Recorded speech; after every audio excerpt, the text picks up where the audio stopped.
Bismillahirrahmanirrahim. Assalamualaikum warahmatullahi wabarakatuh. Waalaikumsalam warahmatullahi wabarakatuh. Alhamdulillahirabbil alamin. Alhamdulillahilladzi nahmaduhu wa nasta'inuhu wa nastaghfiruh wa na'udzu billahi min syururi anfusina wa min sayyiati a'malina. May yahdihillahu fala mudhillalah wa may yudlilhu fala hadiyalah. Asyhadu an la ilaha illallah la syarika wa asyhadu anna Muhammadan abduhu wa rasuluh. Allahumma shalli wa sallim ala hadzal nabiyil karim wa ala alihi wa ashabihi wa man tabi'ahu wa man wala ila yaumiddin, amma ba'du. Apa kabar Ibu Bapak sekalian? Alhamdulillah. Baik, Alhamdulillah, mudah-mudahan kita semua senantiasa diberikan kesehatan, kesabaran, kesungguhan, kebulatan tekad oleh Allah Subhanahu wa taala sehingga kita bisa terus bersama untuk melanjutkan kajian-kajian kita yang akan datang.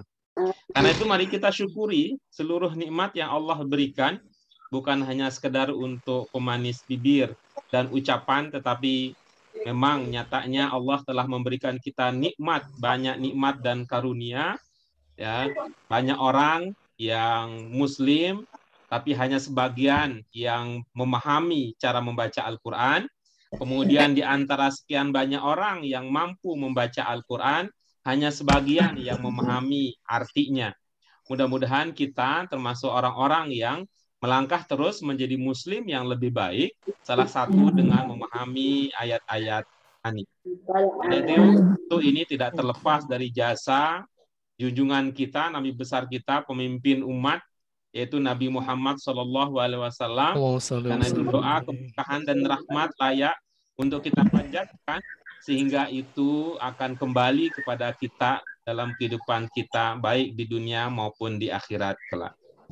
Baik, Ibu Bapak yang kami hormati, kita akan lanjutkan kajian kita dari Surah Al-Kafirun sebagai teks pokok pada pelajaran yang ketiga ini. Karena itu dengan mengharap ridho Allah Subhanahu wa taala, mari kita perbaharui semangat kita. Kita di awal pertemuan kita ini kita awali dengan basmalah. Bismillahirrahmanirrahim. Ya. Ibu Bapak sekalian, pada kajian sebelumnya kita sudah membahas surah Al-Kafirun dan dari level pertamanya sudah tuntas. Level pertama artinya apa? Dari aspek arti atau makna ungkapan, alhamdulillah hanya ada beberapa kata, beberapa ungkapan yang maknanya belum terpahami.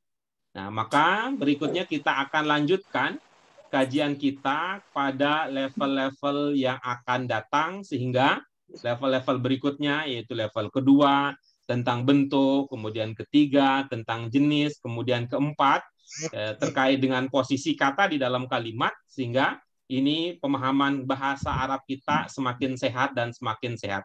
Syukur-syukur nanti kalau kita bisa dapat nilai plusnya dari aspek keindahan dan aspek kedalaman maknanya. Baik, Ibu Bapak sekalian, sebelum melanjutkan ke Tanmiyatul Mufrodat, mari terlebih dahulu kita baca bersama-sama surah Al-Kafirun sambil meresapi kembali maknanya. Setelah itu nanti kita akan lanjutkan dengan Tanmiyatul Mufrodat. Mari kita mulai, Ibu Bapak sekalian.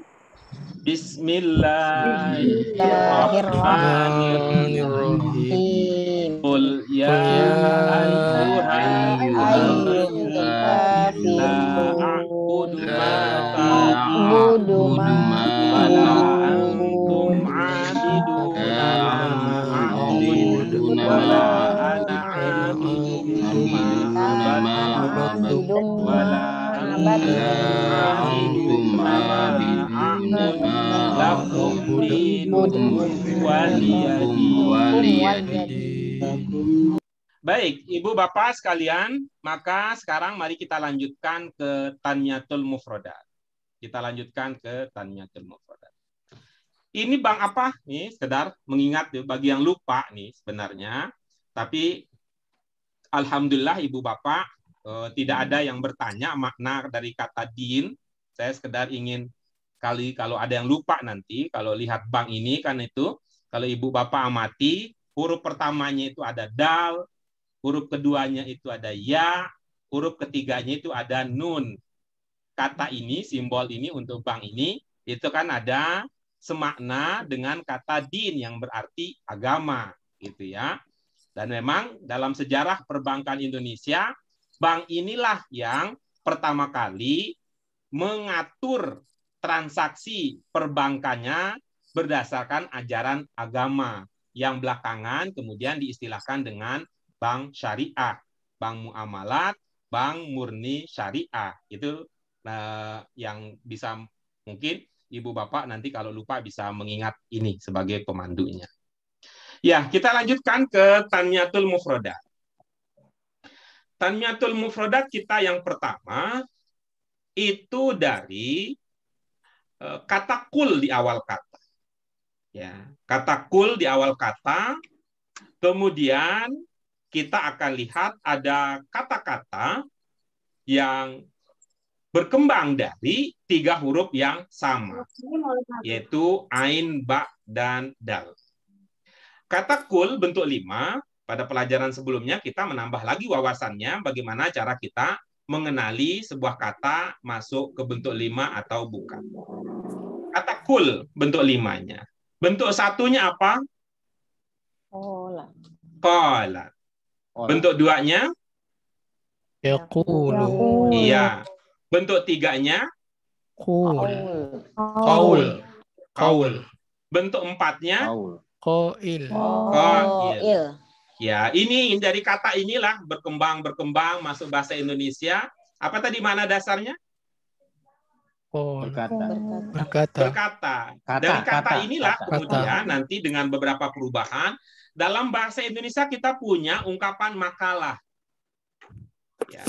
Makalah itu perubahan dari bahasa Arab maqalah. Maqalah itu dari sini nih, 3 huruf dasarnya. Coba baca huruf itu yang bentuk pertamanya.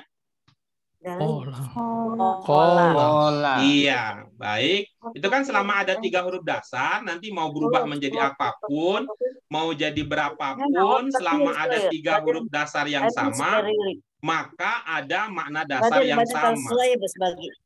Ya, kan gini. Masuk dalam bahasa Indonesia ada kata, apa katanya? Maqalah. Masuk makalah. Ya, makalah yang berisi perkataan-perkataan yang berisi penjelasan-penjelasan seseorang tentang sesuatu ya setelah dituliskan. Maka disebut dengan makalah. Itu dari kola. Itu atau dari kata ente jangan kola-kola doang dong gitu. Tulis dong. Iya deh, nanti saya bikin makalah. Nah, gitu kan bisa jadi awalnya itu ngomong-ngomong doang, perkataan-perkataan doang, ketika itu dituliskan lahirlah makalah. Itu dalam bahasa Indonesia. Ada makalah. Qala, ayo kita baca lagi tasrifnya bersama-sama. Qala. Yaqulu. Qaul. Iya. Yang sudah masuk ke dalam bahasa Indonesia, bukan bahasa Indonesia sih, kayaknya bahasa Betawi itu ada kata kaulan. Yang mirip seperti nazar gitu ya. Mirip seperti nazar. Wah, nanti itu kalau calon saya menang, saya akan adakan syukuran. Nah, itu kaulnya itu. Kaulan. Itu yang pertama dari ungkapan kul. Yang berikutnya, tadi di dalam ayat kita menemukan ada beberapa kata yang berasal dari 3 huruf yang sama. Ada kata ya'budu, ada kata abid bentuk 4-nya. Kata-kata tersebut ada a'budu, ada kata ta'budun, ya, ada kata abattum juga di dalam ayat kita sebelumnya. Semua kata-kata tersebut berasal dari 3 huruf yang sama, yaitu ain, ba, dan dal. Yang lebih populer dalam bahasa Indonesia adalah bentuk 3-nya. Apa bentuk 3-nya? Ibadah. Ya, walaupun dengan perubahan bunyi. Yang masuk ke dalam bahasa Indonesia ada kata ibadah. Ibadah. Ya, bentuk 1-nya apa? Bentuk 1-nya? Abada. Abada. Abada. Bentuk duanya? Yang abudu. Bentuk tiganya? Ibadah. Ya. Bentuk empatnya? Abid. Bentuk limanya? Ubud. Ubud. Ya, ini terlihat ya. Bentuk 5 ini dua penanda pokok bentuk 5 muncul. Ada alif di awal, kemudian ada sukun yang mirip dengan angka 5 di akhir, sedangkan di kata kul, ini ada penanda bentuk 5-nya, yaitu 5. sukun yang mirip dengan angka 5. 5. Ibu bapak sekalian, pada pelajaran sebelumnya kita sudah mengatakan bahwa, di bentuk 1, di bentuk 2 muncul penanda domir. Ya, penanda domir itu kaitannya dengan kata ganti, kaitannya dengan pelaku. Ini penting untuk dipahami dalam kaitan bahasa Arab, karena bahasa Arab itu ketika kita membaca sebuah kata dan itu adalah bentuk 1, bentuk 2, dan bentuk 5, itu kalau kita sudah pelajari, otomatis kita bisa tahu siapa pelakunya yang dalam skala minimal. Dalam bentuk apa? Dalam skala kata gantinya, dalam skala apa? Dalam skala domirnya. Pokoknya pasti kita tahu. Misalnya kalau kita bentuk 5 ya, bentuk 5 gitu ya. Kita bisa paham, tapi pelan-pelan. Untuk bentuk 2 ini ya, bentuk 2. Coba dibaca bentuk 2-nya. Ya, Iya, kan kita bisa langsung nanya. Siapa yang beribadah? Dia. Ya, dengan penandanya dia. Ya. Itu artinya nanti ibu bapak sekalian, sebagaimana yang sudah kita temukan, kalau yang beribadah saya, apakah akan muncul ya-nya? Tidak. Pelajaran kita sebelumnya, kalau yang melakukannya adalah saya, penandanya apa pada pelajaran kita sebelumnya? Hamzah. Penandanya Hamzah. Sehingga ya budu, ya-nya kalau kita ganti dengan Hamzah, maka dia akan berubah menjadi Saya. Abudu. Begitu gaya bahasa Arab. Ya, begitu bahasa Arab lebih tegas, lebih jelas, langsung begitu kita baca, ini kaitannya dengan bentuk 1, bentuk 2, dan bentuk 5, kita bisa langsung memprediksi, kita bisa langsung memahami siapa yang melakukan perbuatan tersebut. Ingat, ini kata kunci yang tadi terlupa oleh Bu Siti Istiqanah, bahwa bentuk 1, bentuk 2, bentuk 5 itu ada kaitannya dengan perbuatan, ya. Sedangkan yang bentuk yang lain, ya, seperti tadi pada kata dinukum, itu tidak bicara soal perbuatan, karena itu kumnya berbeda statusnya dengan tum. Coba kita lihat, ibu bapak sekalian, kita lihat bagaimana kalau yang beribadah bukan, gitu ya, yang beribadah bukan dia pada bentuk 2-nya. Kita lihat bersama-sama.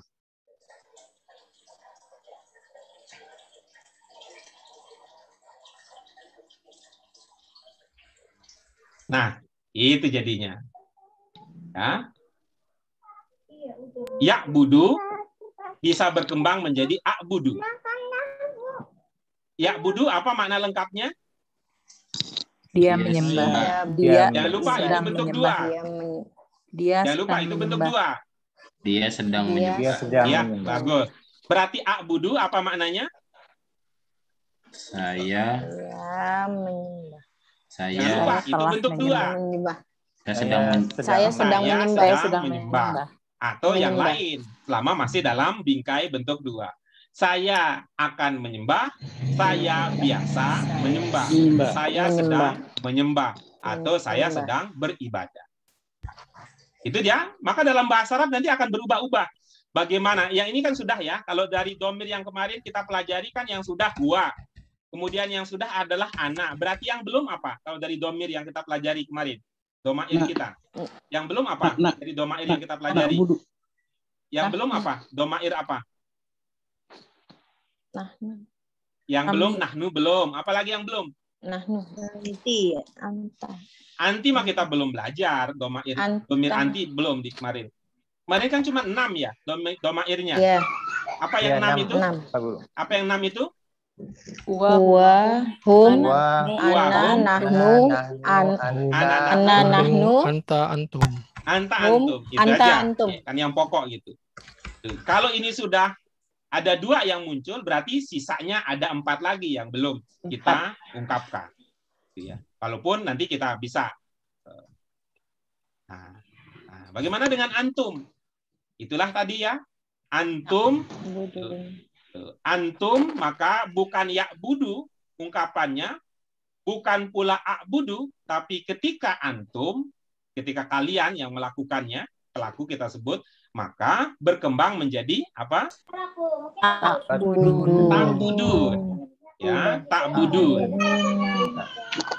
Itu dibentuk 2. Ya, itu dibentuk 2. Ada makna apa dibentuk 2? Sedang. Ya, Sedang, akan atau biasa. Biasa. Kalau hum, ibu bapak sekalian, itu tunggalnya apa? Huwa. Kalau huwa tadi, bagaimana ketika huwa, ketika dia yang beribadah? Apa ungkapan bahasa Arabnya? Dia sedang beribadah. Apa ungkapan bahasa Arabnya? Ya'budu. Ya'budu. Begini.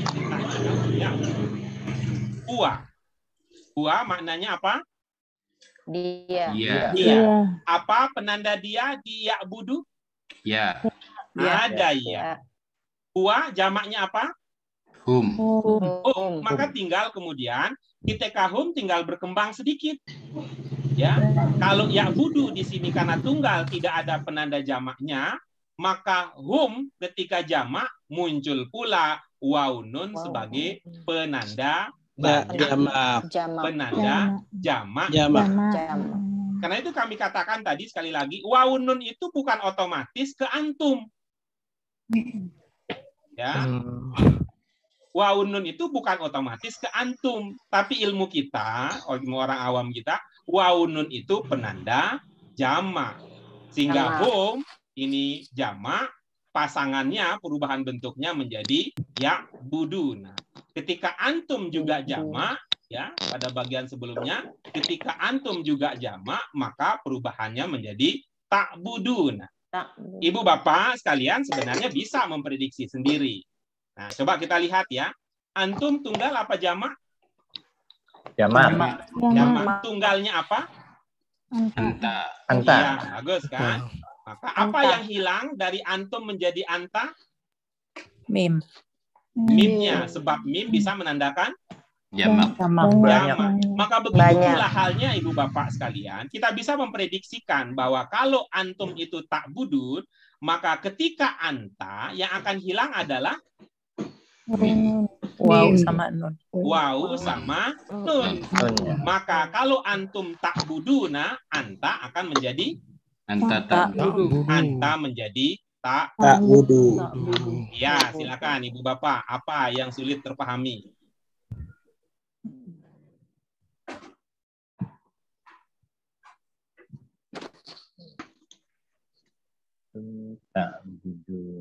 Silakan diamati apa yang sulit terpahami dari perubahan-perubahan ini.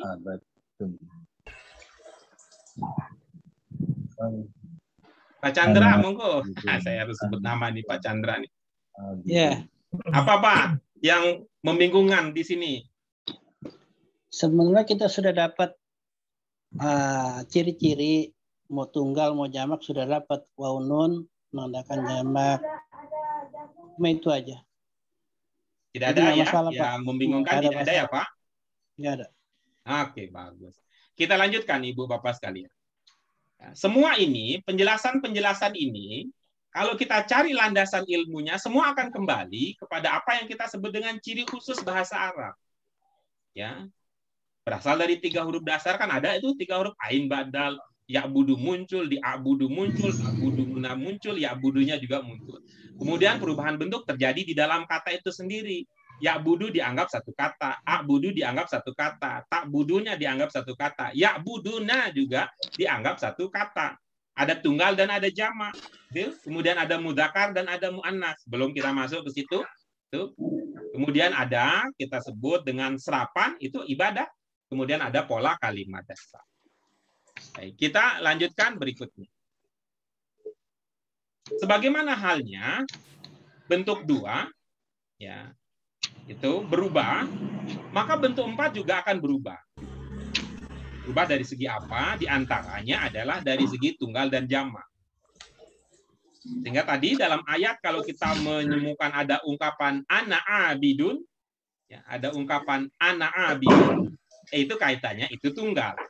Maka ketika kemudian menjadi antum, nah itu dipasangkan dengan abidun. Tetapi sekali lagi beda ceritanya antara yang bentuk 4 dan bentuk 2. Bentuk 4 ini kaitannya tunggal dan jamak, sehingga untuk abidun dia bisa bersanding, ya, bersanding, dia akan selaras dengan domir lain, ya, dengan kata ganti. Dalam bahasa Indonesia kita bilang kata ganti, dengan domir lain yang juga menunjukkan makna jamak. Sehingga seperti yang kita kemukakan tadi, bisa hum abidun, bisa juga nahnu abidun. Itu untuk perubahan bentuk yang 4. Nah, sekarang kita ke bentuk 1. Ya, kita ke bentuk 1. Kita lihat yang pertama kali dulu itu. Kita kenali bentuk 1 cirinya apa? Fathah dan fathah. Kata Ya, awalnya A, akhirnya A. Sedangkan dulu, ya, dulu kita mengenali bentuk 2. Bentuk 2 dengan ciri apa? Titik 2 di depan. Titik 2 di awal kata. Itu artinya ibu bapak, pemahaman dasar itu harus berkembang. Ya. Pemahaman dasar itu berkembang. Memang bentuk 1 ciri dasarnya adalah AA. Bentuk 2 juga ciri dasarnya adalah iya. Tetapi gitu ya. Sebagaimana halnya iya di bentuk 2 itu bisa berubah-ubah berdasarkan perubahan apa tadi Ibu Bapak sekalian? Bentuk 2 bisa berubah-ubah. Dengan domir. Ya, berubah tergantung kepada domirnya, tergantung kepada kata gantinya, tergantung kepada pelakunya. Maka begitu pula halnya dengan bentuk 1. Ya. Begitu pula halnya dengan bentuk 1. Tetapi gitu ya, sebelum kita lebih jauh melangkah, kita ingin memasukkan pesan tadi. Kalau bentuk 2, perubahan dasarnya ada di sebelah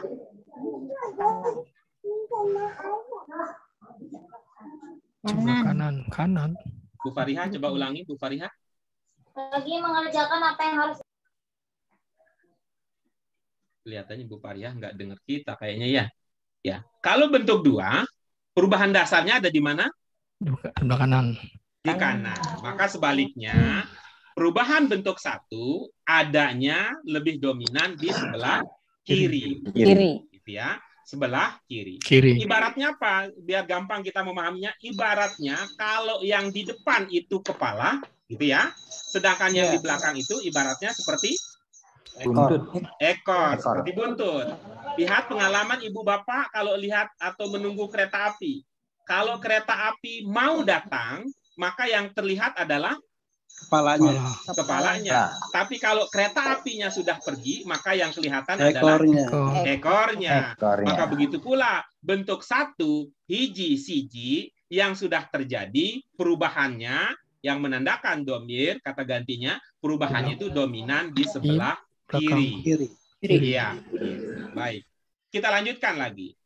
Dulu kita memahami bahwa penanda bentuk 2 adalah iya. Ingat ya. Kemudian belakangan kita memahami pula bahwa kalau iya di bentuk 2 menandakan domir Gua. Cara yang sama bisa kita pakai untuk bentuk 1. Gimana caranya? Abada bentuk 1 kita kenali dengan ciri apa? Fathah. AA, gitu ya. Maka sebagaimana ya menandakan bentuk 2 dan domir huwa, gitu ya. Bentuk ya sebagaimana ya menandakan bentuk 2 dan domir huwa, maka AA di bentuk 1 selain dia menandakan bahwa kata itu adalah bentuk 1, AA juga menandakan domir huwa. Coba diulangi. Selain samping. daripada Selain menandakan bentuk satu, AA juga AA juga menandakan menandakan domir huwa. domir huwa. Iya, bagus. Nah, dengan demikian Ibu Bapak, sekarang kita bisa lebih jelas memahaminya. Ya, bisa lebih jelas memahaminya. Ya, wudu, apa makna lengkapnya? dia sembah. Dia sembah. Ya, wudu dia. Apa makna lengkapnya? Dia sedang sembah. Dia Iya, sedang Dia sedang sembah. menyembah. Berarti Sembah. abada apa Menyembah. maknanya? Yang dia Dia telah sembah, telah yang Telah sembah. sembah. Nah, begitu jadinya. Abada dia telah menyembah. Ya, budu dia akan Akan menyembah. menyembah. Oke. Ada pertanyaan di situ, Ibu Bapak sekalian? ada Pak Guru. Ya, Pak yang Guru. mana? Bukannya saya sering baca abada itu di akhir ayat Pak Guru. Artinya Terus? apakah itu termasuk bentuk satu atau bentuk yang lain Pak Guru? Jadi sederhana, Ibu, Bapak nanti lihat lagi apakah di situ ada ciri bentuk satu apa tidak gitu. Dilihat lagi ayatnya yang ada di akhir itu, ya, apakah di situ ada bentuk satu ataukah tidak. Kalau ada ciri bentuk satu, maka kita posisikan pakai status sementara, yaitu status awal, dia adalah bentuk satu. Bentuk satu. Oke, kita lanjutkan sekarang. Sebagaimana di bentuk dua, kalau yang menyembah itu bukan dia, maka tidak pakai iya, gitu. Mereka. Maka di bentuk satu juga begitu kira-kira. Kalau yang sudah menyembah itu bukan dia, maka nggak pakai AA. Kenapa? Karena AA itu milik dia seorang. Contohnya apa? Contohnya di ungkapan abattum. Ya, di abattum yang menyembah, yang telah menyembah itu bukan dia. Karena di sini tidak ada AA-nya. Ya, karena di sini tidak ada AA-nya. Lalu siapa yang menyembah? Itu tadi. Ini ada ta. Ta itu kan menjadi huruf penanda dominan untuk anta. Di sini ada mimnya. Mim itu kan penanda banyak. Berarti kamu kalau banyak kalian. Sehingga abatum bermakna kalian menyembah. Tapi ini kan bentuk satu. Maka seperti tadi yang sudah kita bahas, abatum apa makna lengkapnya? Kalian telah menyembah. Iya. Kalian telah. Maknanya? Mereka telah menyembah. Kok jadi mereka? Gimana cerita? Kalian. Untuk Nah, kalian akan menyembah ke bentuk dua. Bagaimana bisa jadi mereka? Mereka itu tunggalnya apa? Huwa. Huwa. Oh iya. Loncat begitu ya? Maaf, Loncat dari bahasa Indonesia ke langsung ke bahasa Arab. Gitu. Mereka itu tunggalnya apa? Huwa. Huwa itu penandanya apa? Ya.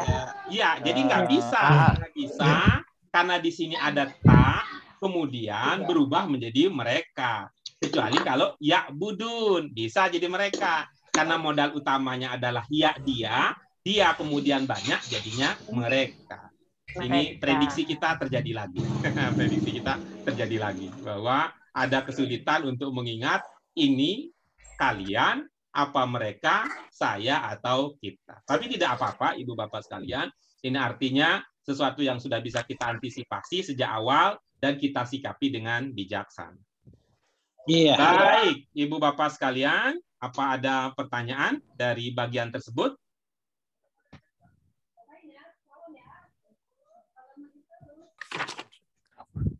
Baik, kalau tidak ada, kita tambahkan lagi sedikit dari kajian Tanmiyatul Mufradat kita pada hari ini, ya. Yang dari ungkapan ya ayyuhal kafir. Tanmiyatul Mufradat kita berikutnya adalah dari ungkapan ya ayyuhal kafirun. Baik, kita coba lihat. Ini bicara tentang ciri bahasa Arab yang ketiga. Apa ciri khusus bahasa Arab yang ketiga? Masdar. Itu masdar mah bentuk ketiga itu Pak Haji. Oh, masdar. dibedakan antara muzakkar. Astagfirullah. Dibedakan Muannas. Antara mufrad dan jamak. Muannas Iya. dan Bentuk tiga itu ciri khusus bahasa Arab yang ketiga, dibedakan bentuk mufrad dan jamak. jamak. Ya. Kemudian ciri khusus bahasa Arab yang keempat dibedakan antara muzakkar dan Muzakkar dan muannas. iya. Jadi ini nambah lagi ilmu kita, kafir itu bentuk tunggal, musyrik bentuk tunggal, mukmin bentuk tunggal, muslim juga bentuk tunggal. Kalau jamak bisa menjadi kafirun, bisa juga kafirin. Ya, musyrik jamaknya bisa menjadi musyrikun, bisa juga menjadi musyrikin. Mukmin jamaknya bisa menjadi mukminun, bisa jadi juga Menjadi mukminin. mukminin. muslim jamaknya bisa muslimun dan Muslimun atau muslimin. atau muslimin. Tetapi sebelum Ibu Bapak ilmunya loncat jauh tinggi, itu untuk kita belum cocok kalau ditanyakan, Pak Guru, kapan kita pakai kafirun, kapan kita pakai kafirin? Nah, saya maka akan mengatakan bahwa kita ini bahasa Arab Qurani, nggak usah mikir kapan makainya, karena apa? Karena Al-Quran kita sudah jadi, hadisnya sudah jadi, kapan kafirun sudah dipakai oleh Allah dalam wahyunya, kapan kafirin juga sudah dipakai, kita tinggal memahami saja. Kafirun itu adalah bentuk jamak dari kafir, kafirin juga adalah bentuk jamak dari kafir. Kalau tertarik juga kapan kafirun, kapan kafirin, maka Ibu Bapak sekalian disarankan ikutlah program Arab reguler, sehingga rasa ingin tahu tentang kapan kafirun, kapan kafirin bisa segera dijawab. Baik, Ibu Bapak sekalian, apa ada pertanyaan dari penjelasan kita yang baru lalu? Tidak ada? Baik, kalau tidak ada, maka itu adalah akhir dari kebersamaan kita untuk hari ini. Mudah-mudahan ada ilmu yang bisa kita manfaatkan, ada ilmu yang bisa kita gunakan untuk memahami kalam ilahi, Arab Qurani, dan ayat-ayat yang lainnya.